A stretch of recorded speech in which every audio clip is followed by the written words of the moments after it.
हाय,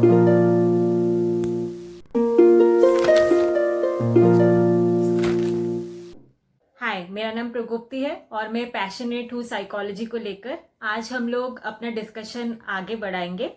last video में हम लोगों ने मेमोरी के बारे में डिस्कशन किया था। आज हम लोग टाइप्स ऑफ मेमोरी के बारे में बातचीत करेंगे।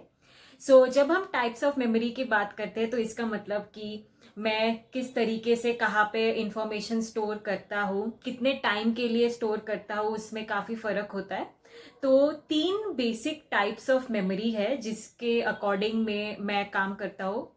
फर्स्ट जो है, जब मुझे कोई इंफॉर्मेशन दिखता है, फर्स्ट वो इंफॉर्मेशन मेरा सेंसरी मेमोरी में जाता है। सेंसरी मेमोरी में जाने का मतलब पहले जो सेंसेस है मेरे, जैसे मेरे आई है, ये एक सेंसरी रजिस्टर का काम करता है, जहां पे कुछ सेकंड्स के लिए, मैक्सिमम 5 सेकंड्स के लिए ये इंफॉर्मेशन मेरे मेमोरी में रहता है। सेंसरी मेमोरी से जब मैं रिकॉग्नाइज करता हूं, जैसे फॉर एग्जांपल ये क्लिप है, ये सेंसरी रजिस्टर ने इसको देखा, रिकॉग्नाइज किया, this is a blue clip, then it transfers to my working memory, जिसको वर्किंग मेमोरी को मैं दूसरे भाषा में शॉर्ट टर्म मेमोरी भी कहती हूँ। शॉर्ट टर्म मेमोरी में मेरा जो इंफॉर्मेशन है कि ये ब्लू क्लिप ये 30 सेकंड तक रहता है। और शॉर्ट टर्म मेमोरी में जब हम लोग रिहर्सल करते हैं, रिहर्सल अब भी 2 टाइप्स के होते हैं। एक रिहर्सल होता है एलैबोरेटिव रिहर्सल और दूसरा टाइप का रिहर्सल होता है मेंटेनेंस रिहर्सल। एलैबोरेटिव रिहर्सल और मेंटेनेंस रिहर्सल में क्या फर्क है, इसके बारे में आगे बात करेंगे। थोड़ा सा फिर से रिवाइज कर लेते हैं कि मैंने फर्स्ट रिकॉग्नाइज किया तो सेंसरी रजिस्टर में इसका रिकॉग्निशन हुआ और सेंसरी मेमोरी में सबसे पहले ये ब्लू क्लिप इंफॉर्मेशन आया। सेंसरी मेमोरी से उसके बाद शॉर्ट टर्म मेमोरी में गया, which is like my working memory. Working memory क्यों बोलते हैं इसको, क्योंकि यहाँ पर भी बहुत ज्यादा स्कैनिंग चलता है। लॉन्ग टर्म मेमोरी में जाके मेरा जो शॉर्ट टर्म मेमोरी है वो क्या बोलेगा कि ढूंढेगा इस चीज को, ऐसा कोई ऑब्जेक्ट है क्या लॉन्ग टर्म मेमोरी में, इसका रिकॉग्निशन है क्या। क्या होता है कि अभी वर्किंग मेमोरी में एक इंपॉर्टेंट काम है रिहर्सल का। एलैबोरेटिव और मेंटेनेंस रिहर्सल 2 अलग अलग टाइप है। उसमें क्या होता है, एलैबोरेटिव रिहर्सल का मतलब जब मैं इस ऑब्जेक्ट के साथ मीनिंग अटैच करता हूं कि ब्लू क्लिप किस काम के लिए यूज होता है, मीनिंग अटैच्ड हुआ तो मुझे याद रखने में आसानी होगी। मेंटेनेंस रिहर्सल का मतलब without any meaning attach, without any association, मैं इसको बार बार एक तरीके से रटने वाली जो बात होती है, मेंटेन कर रहा हूं इस इंफॉर्मेशन को याद रखने के लिए, तो वो मेंटेनेंस रिहर्सल कहलाएगा। तो शॉर्ट टर्म मेमोरी में जो भी हम, मान लीजिए कि आप कई बार जब स्कूल में स्टडीज वगैरह करते हैं तो हम मेंटेनेंस रिहर्सल या एलैबोरेटिव रिहर्सल दोनों में से किसी एक चीज का यूज करते हैं। शॉर्ट टर्म मेमोरी से लॉन्ग टर्म मेमोरी में अगर मुझे चाहिए कि कोई इंफॉर्मेशन बहुत ज्यादा टाइम के लिए सेफ रहे मेरे साथ, तो मुझे एक एलैबोरेटिव रिहर्सल करना पड़ेगा, उसका मीनिंग बार बार खुद को याद दिलाना पड़ेगा कि जो मैं चीजें पढ़ रही हूँ उसका मतलब क्या है। अब हमने ये भी डिस्कस किया था कि शॉर्ट टर्म मेमोरी जो होता है वो शॉर्ट लिव्ड होता है, 30 सेकंड का उसका लाइफ होता है। और जब शॉर्ट टर्म मेमोरी से मैं जब चीजें ढूंढती हूँ ना, काफी एग्जॉस्टिव प्रोसेस होता है, क्योंकि शॉर्ट टर्म मेमोरी सिर्फ एक चीज स्कैन नहीं करता है, वो पूरा ऊपर से नीचे तक सारा स्कैन करेगा, क्या क्या क्या क्या याद किया है मैंने अभी कुछ कुछ मिनटों में। उससे क्या होता है कि काफी एग्जॉस्टिव प्रोसेस होता है। इसलिए शॉर्ट टर्म मेमोरी से लॉन्ग टर्म मेमोरी में अगर चीजें सेफ हो जाए तो ज्यादा बेटर ऑप्शन है रिट्राइवल के या रिमेम्बर चीजों को याद करने के।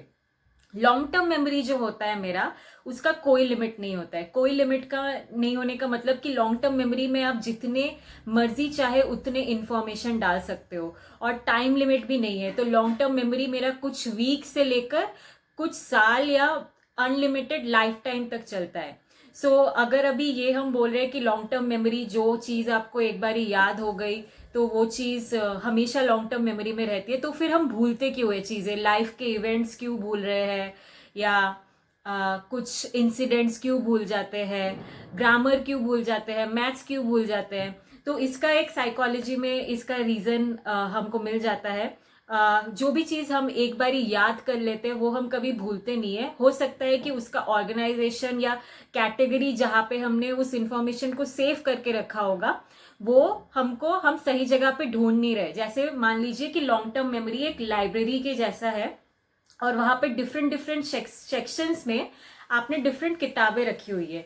अभी कई बार क्या होता है कि मैथ्स की किताब अगर आप साइंस के सेक्शन में ढूंढने जाओगे, इंट्रोडक्शन टू मैथ्स से मान लीजिए, और आप उसको फिजिक्स के सेक्शन में ढूंढ रहे हो तो आपको नहीं मिलेगा। सिंपली वैसे ही जब हम एक इंफॉर्मेशन अपने लाइफ के उसको हमने ठीक तरीके से कैटेगरी बना के सेव नहीं किया हुआ है और हम उसको गलत जगह पे ढूंढ रहे हैं, तो क्या होता है कि हमको याद करने में बहुत दिक्कतें आती है। बट ये चीज ध्यान में रखने वाली बात है कि एक चीज जो आपको याद हो गई वो हमेशा के लिए लॉन्ग टर्म आपके साथ रहती है, आप कभी भूलते नहीं हो उस चीजों को।